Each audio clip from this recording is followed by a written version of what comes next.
Hello दोस्तों, welcome my YouTube channel. दोस्तों, आज जो सबके लेकर आए हैं भारतीय राष्ट्रीय आंदोलन में से एक इम्पॉर्टेंट टॉपिक, आप कह सकते हैं इसे उदारवादी चरण।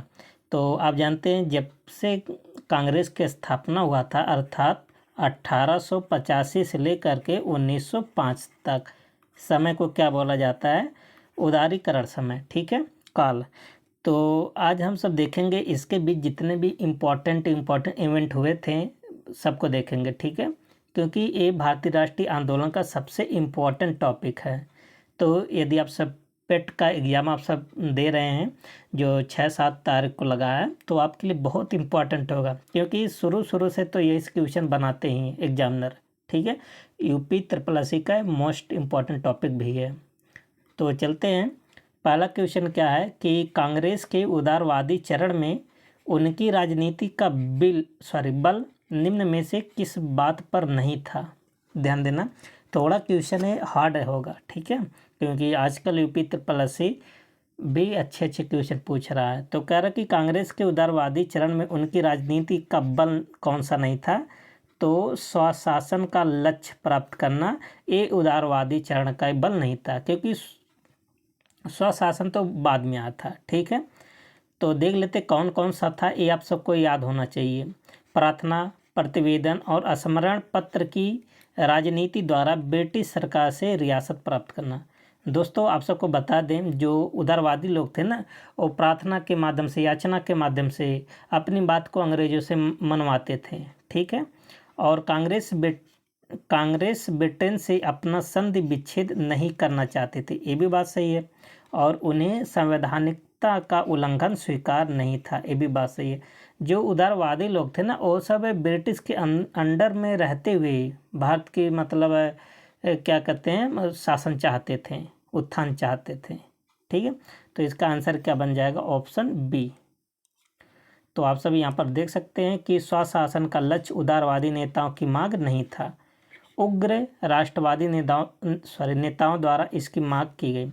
जो स्वशासन है ना, इसकी मांग कौन किया था? उग्रवादी। आप जानते हैं, जो थ्योरी क्लास था, आप सब प्लेलिस्ट में जाइए, उसके लिए मैराथन वीडियो हो जाएगा, ठीक है, आप सब उसको देख लीजिएगा, आपका रिवीजन हो जाएगा। तो एक तो थे उग्रवादी लोग, एक तो थे उदारवादी लोग। ये उदारवादी लोग का ये नहीं था शासन, बल्कि किसका था? उग्रवादी नेताओं की मांग थी। आगे क्या, नेक्स्ट क्वेश्चन नंबर 2 कह रहा कि निम्न में प्रमुख उदारवादी मांगे क्या थी? मतलब उदारवादी नेताओं की मांगे क्या क्या थी, ये आप सबको बताना है। कह रहा कि भारत सचिव को ब्रिटिश संसद के प्रति उत्तरदायी बनाया जाए, ये भी बात सही है, ये मांग किए थे। विधानमंडलों के निर्वाचित सदस्यों की संख्या बढ़ाई जाए, ये भी था। सिविल सेवा का भारतीकरण किया जाए, ये भी बात सही है। और प्रेस की स्वतंत्रता को प्रोत्साहन मिले, ये भी बात सही। तो यहाँ देखिए, जो भी इम्पोर्टेंट लिखा सब था, ठीक है। ये उदारवादी नेताओं की प्रमुख मांग थी, इसके अतिरिक्त भी बहुत सारे मांग रखे थे। तो आप सब यहाँ पर देख सकते हो अन्य मांगे क्या थी। वहाँ पर चार मांग वहाँ पर देख लेते, 3 यहाँ देख लीजिए। वायसराय की परिषद में 2 भारतीय सदस्य की नियुक्ति, ध्यान देना, ये मोस्ट इम्पॉर्टेंट है। वायसराय की परिषद में कितने भारतीयों की मांग किए थे उदारवादी लोग? 2 भारतीयों की। और अस्थाई बंदोबस्त का अन्य क्षेत्र पर भी विस्तार किया जाए, एक किसकी मांग थी? उदारवादियों की। तट कर के माध्यम से भारतीय उद्योग को सुरक्षा दिया, मतलब जैसे जो तटीय राज्य थे यहाँ पर, उसके सुरक्षा प्रदान किया जाए और भारतीय उद्योगों की, ठीक है। आगे क्या है, निम्न में कौन सा प्रमुख उदारवादी नेता नहीं है? इसका मतलब अगर उदारवादी नहीं है तो उग्रवादी होगा। आप सब पढ़े होंगे, एक तो थे लाला लाजपत राय थे, बाल गंगाधर तिलक थे, है ना, लाल बाल पाल, आप सब पढ़ते हैं, ये सब उग्रवादी नेता थे। तो ऑप्शन क्या बन जाएगा? सी। जो फिरोज शाह मेहता, दादा भाई नौरोजी, बदरुद्दीन तैयब जी, ये सब उदारवादी नेता थे, जबकि लाला लाजपत राय उग्रवादी नेता थे, ठीक है। तो यहाँ पर देखिए लिखा भी है, लाला लाजपत राय प्रमुख उग्रवादी नेता थे। अगला क्वेश्चन नंबर 4 क्या है? प्रारंभिक चरण के उदारवादी नेता मुख्य रूप से किस सामाजिक वर्ग से आते थे? मतलब जो शुरू में जो उदारवादी नेता थे ना, उनका किस समाज से संबंध था? तो आप बताएंगे अभिजात वर्ग से आते थे। ठीक है, ये क्या होता है? देखिए, प्रारंभिक चरण के उदारवादी नेताओं का सामाजिक आधार अभिजात था तथा राजनीति उनके लिए अल्पकालिक पेशा था। ठीक है, ऐसा नहीं था कि राजनीति वो सब बढ़ चढ़ के हिस्सा लेते, नहीं, वो अल्पकालिक पेशा था। ठीक है, विवश कर देते थे तब उनको, मतलब काम ऐसा करते थे। उदारवादी चरण के कांग्रेस के आंदोलन के संबंध में निम्न में से कौन सा गलत है? उदारवादियों के रिस्पेक्ट में बताना है। कह रहा कि उदारवादी चरण में कांग्रेस पर जमींदारों तथा पूंजीपतियों का प्रभाव था। ये तो बात सही है। ब्रिटिश न्यायप्रियता में इनका गहरा विश्वास था। ये भी बात सही है। उदारवादी नेता आंदोलन की राजनीति में विश्वास नहीं रखते थे। ये भी बात सही है। तो कौन सा गलत है? उन्हें जनता की शक्ति में विश्वास था। ये बात गलत है। उन्हें जनता की शक्ति में विश्वास नहीं था, केवल जो पूंजीपति लोग रहते थे, मतलब जो अच्छे वर्ग से रहते थे, उन पर केवल कहते थे। उदारवादी राजनीति की प्रमुख सीमा था कि उन्हें जनता की शक्ति में विश्वास नहीं था। ठीक है, वे महज शिक्षित भारतीयों को ही भारत का वास्तविक नागरिक मानते थे। मतलब जो शिक्षित है, पढ़े लिखे हैं, है ना, जो धनवान थे।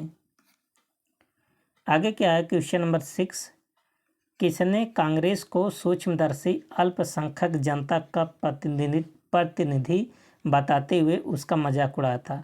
मतलब कांग्रेस को कहा कि ये सूक्ष्मदर्शी अल्पसंख्यक जनता का प्रतिनिधित्व करने वाला एक संस्था है।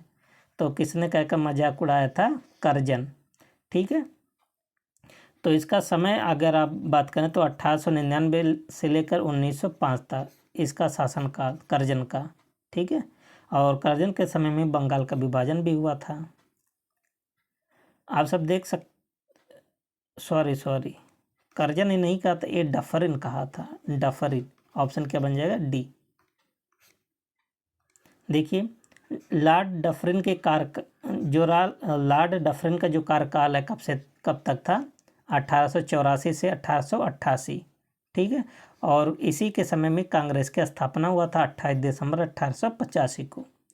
इसने कांग्रेस को सूक्ष्मदर्शी अल्पसंख्यक जनता का प्रतिनिधित्व बताते हुए उसका मजाक उड़ाया था। ठीक है, अच्छा, करजन ने क्या कहा था?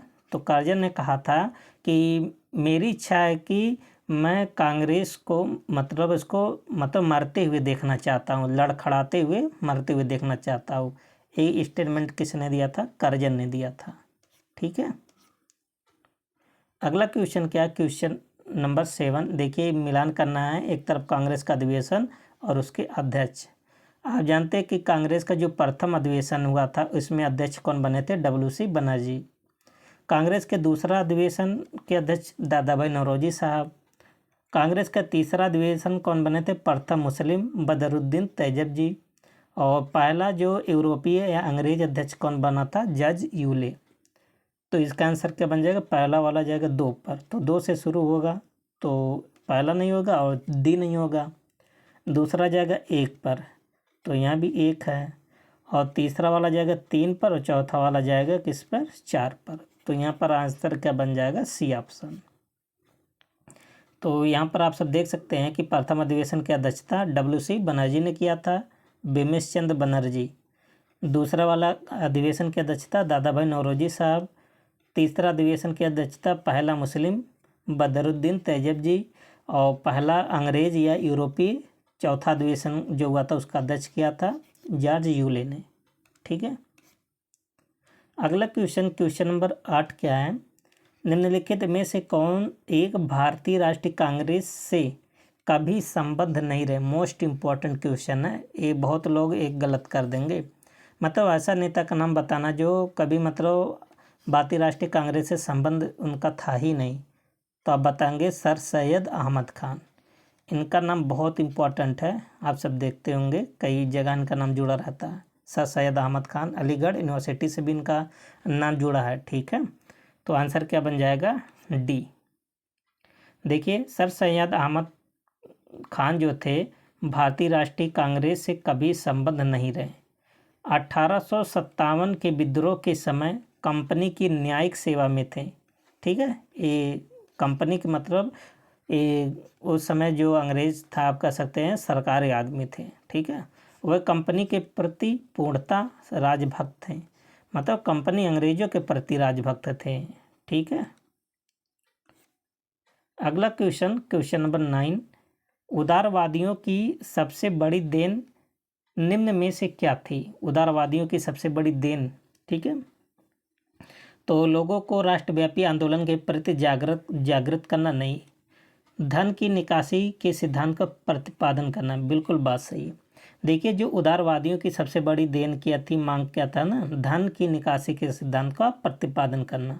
तो ऑप्शन क्या बन जाएगा? ऑप्शन बी करेक्ट होगा। ठीक है, तो आप सब यहाँ पर देख सकते हैं कि उदारवादियों की सबसे बड़ी देन औपनिवेशिक अर्थतंत्र मीमांसा है, जिसका हम धन की निकासी सिद्धांत के नाम से जानते हैं। ठीक है, यह सिद्धांत सर्वप्रथम कौन दिए थे? दादा भाई नौरोजी ने दिया था। मोस्ट इम्पॉर्टेंट, कई बार पूछा गया क्वेश्चन कि धन का निकासन का सिद्धांत कौन दिए थे? तो दादा भाई नौरोजी।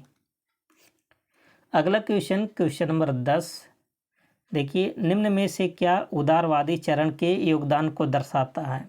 उदारवादी चरण का योगदान क्या? भारतीयों को आधुनिक राजनीति से परिचित कराया। ये बात सही है। ठीक है, उदारवादियों ये मतलब योगदान था। उदारवादी राजनीति के दबाव में 1892 में अधिनियम पारित हुआ। ये भी बात सही है। जो 1892 का अधिनियम आया था, उदारवादियों के दबाव में पारित किया गया। धर्मनिरपेक्ष मूल्यों पर आधारित राजनीति को प्रोत्साहन दिया। ये भी बात सही है। तो यहाँ पर जितने भी स्टेटमेंट लिखे, तीन के तीनों स्टेटमेंट एकदम सही है। ठीक है, तो आगे आप सब देख सकते हैं कि उदारवादी चरण के राजनीति ने लोगों में पहली बार आधुनिक राजनीति की चेतना का प्रसार किया।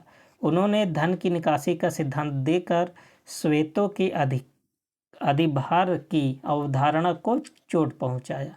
ठीक है, अभी आप पीछे भी पढ़े थे कि उदारवादियों की जो सबसे बड़ी मांग क्या थी कि धन की निकासी का सिद्धांत पर काम करते थे। ठीक है, अगला क्वेश्चन, भारतीय राष्ट्रीय कांग्रेस का 1885 में महासचिव कौन था? तो देखिए, स्थापना ए.ओ. ह्यूम ने किया था 28 दिसंबर। कांग्रेस की स्थापना कब हुआ था? 28 दिसंबर 1885। ठीक है, और यही महासचिव बना था। ठीक है, तो इसका आंसर क्या बन जाएगा? Option A. ए.ओ. ह्यूम भारतीय राष्ट्रीय कांग्रेस के संस्थापक था और 1885 में इसका महासचिव भी बना था। ठीक है, इंडियन पार्लियामेंट्री कमेटी की स्थापना किस वर्ष की गई? मोस्ट इम्पॉर्टेंट क्वेश्चन है। तो इंडियन पार्लियामेंट्री कमेटी की स्थापना 1893 में हुआ। ऑप्शन क्या बन जाएगा? सी। सन 1893 में सर विलियम बेटनबर्ग और W.S. कैन ने भारत में राजनीतिक सुधारों हेतु हाउस ऑफ कॉमन्स में आंदोलन करने के उद्देश्य से इंडियन पार्लियामेंट्री कमेटी की स्थापना किया था। ये जो बेटनबर्ग है ना, मोस्ट इम्पॉर्टेंट, इन्होंने कांग्रेस के 2 बार अधिवेशन की अध्यक्षता किए थे। ठीक है, आगे भी बताएंगे भी। देखिए, ए.ओ. ह्यूम की जीवनी किसने लिखा? तो यही लिखा था बेटनबर्ग, विलियम बेडनबर्ग ने लिखा था। ठीक है, ऑप्शन बन जाएगा A. William Wedderburn A O. Hume के मित्र थे, कांग्रेस की राजनीति में सक्रिय थे। उन्होंने ए.ओ. ह्यूम की जीवनी लिखी और 1889, 1910 में 2 बार कांग्रेस की अध्यक्षता की। ये ऐसा एक विदेशी थे, अंग्रेज थे, जो केवल 2 बार, मतलब एकमात्र ही अंग्रेज थे जो कितनी बार कांग्रेस की अध्यक्षता किया था अधिवेशन की? 2 बार, 1889 और 1910 में। ठीक है, क्वेश्चन नंबर 14, भारतीय राष्ट्रीय कांग्रेस के गठन के संदर्भ में सेफ्टी वाल्व का सिद्धांत किसने दिया था? तो मोस्ट इम्पॉर्टेंट है, कई बार क्वेश्चन पूछा जाता है। तो लाला लाजपत राय ने दिया था सेफ्टी वाल्व का सिद्धांत। ठीक है, लाला लाजपत राय ने कांग्रेस के गठन के लिए सेफ्टी वालों का सिद्धांत दिया था। इस सिद्धांत के अनुसार ईओ ह्यूम ने भारतीय जनता के असंतोष को पहचानने के लिए कांग्रेस का निर्माण किया था। तो ईओ ह्यूम ने किया था 28 दिसंबर 1885 को, और यही महासचिव भी था। ठीक है।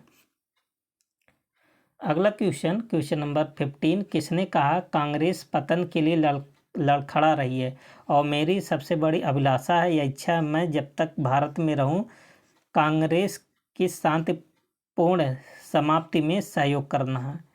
तो इसका स्टेटमेंट किसका है? लॉर्ड कर्जन का है। अभी आप सबको हम बताए थे। इसका समय 1899 से लेकर के 1905, जो बंगाल का विभाजन हुआ था ना, इसी के समय में हुआ था। ठीक है। आगे क्या है कि लॉर्ड कर्जन ने यह कथन 1900 में कहा था और 1904 में कर्जन ने मद्रास गवर्नर को लिखा, जब से मैं भारत आया हूँ मेरी नीति यही रही है कि किसी तरह कांग्रेस को नपुंसक बना दूं। किसने कहा है? ध्यान दीजिएगा, कर्जन ने कहा है। ठीक है। अगला क्वेश्चन नंबर 16, भारतीय स्वतंत्रता आंदोलन के समय राष्ट्रीय सामाजिक सम्मेलन, जिसे बोलते हैं नेशनल सोशल कॉन्फ्रेंस, की स्थापना किसने किया? तो महादेव गोविंद रनाडे साहब ने किया इसकी स्थापना। मोस्ट इम्पॉर्टेंट है। ठीक है, कई बार एग्जाम में पूछा गया है।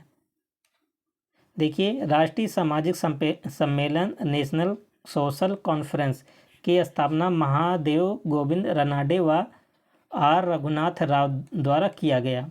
कांग्रेस के दूसरे अधिवेशन के समय सामाजिक मुद्दे पर अलग संगठन बनाया गया था। ठीक है, किस अधिवेशन में? दूसरे अधिवेशन।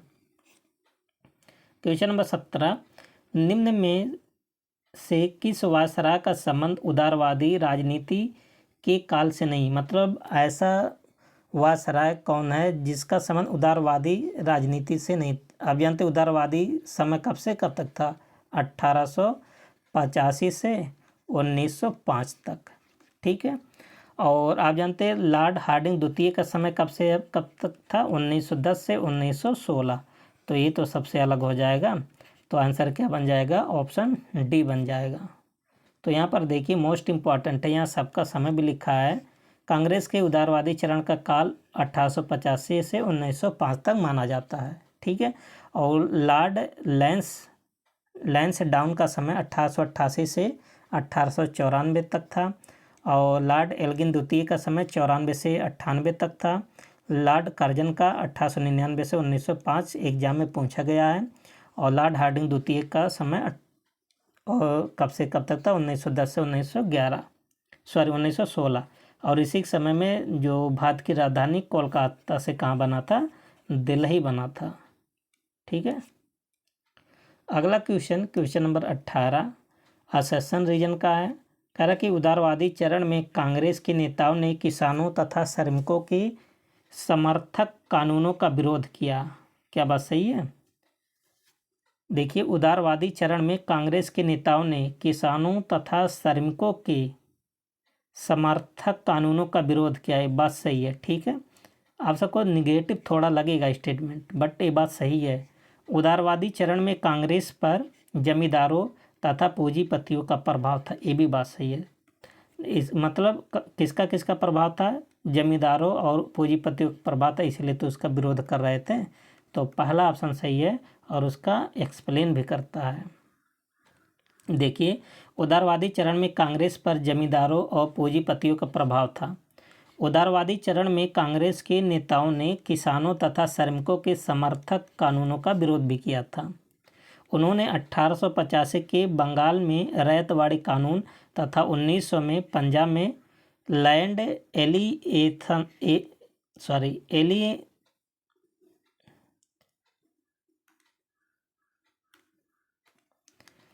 एलिनेशन कानून का विरोध किया था। ठीक है।